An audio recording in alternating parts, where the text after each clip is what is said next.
It's kind of a really nice day. On the way to the bus stop, Bill saw somebody he recognized walking towards him, but he couldn't remember his name. He began to think of things to say when they'd be close enough to acknowledge each other. As they drew nearer, their eyes locked, uncertain if the other was gonna stop to talk. The person greeted Bill, as Bill mixed up the phrases, "What's up?" with "How's it going?" Confused, the person blurted out, "Thanks," before he knew what he was saying. Words caught in Bill's throat, and he replied, "Way."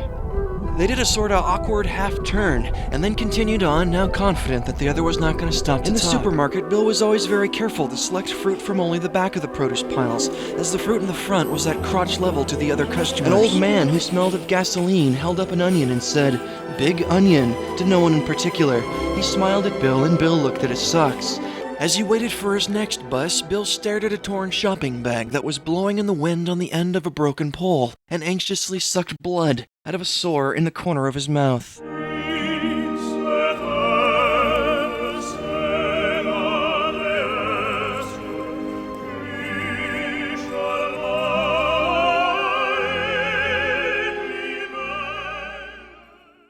Don Hertzfeldt's film, It's Such a Beautiful Day, is the perfect film to watch if you have an hour of spare time. The film follows Bill, an ordinary man with an extraordinary way of perceiving the world. Through a series of vignettes, the film takes the viewer through Bill's mind and the descent of such as it walks you through his process of negotiating the complexities of life, memory, and mortality. Themes such as this can be found in films such as Clear from 5 to 7. Falling out in the night. They looked sorta like dog teeth. The narrative is both deeply moving and deeply philosophical, inviting viewers to reflect on the human experience in a way that is both intimate and universal. His bath mats are gorgeous. What truly sets the film apart from others is its animation style. Hertzfeldt's use of hand-drawn animation is minimalist yet incredibly detailed. The combination of simple stick figure characters and richly textured backgrounds highlights the depth and emotion and meaning in the story, which is revealed as the film goes on. The frequent utilization of visual gags and absurd imagery is used to create humor through rather dark memes. Toss little Bill into the fireplace. These surreal and unexpected visuals can be amusing and disorienting, adding a layer of wit to the narrative. The film's visuals are a testament to the power of animation as an art form, demonstrating how the essence of storytelling can be conveyed through the most basic of forms. It's such a beautiful day.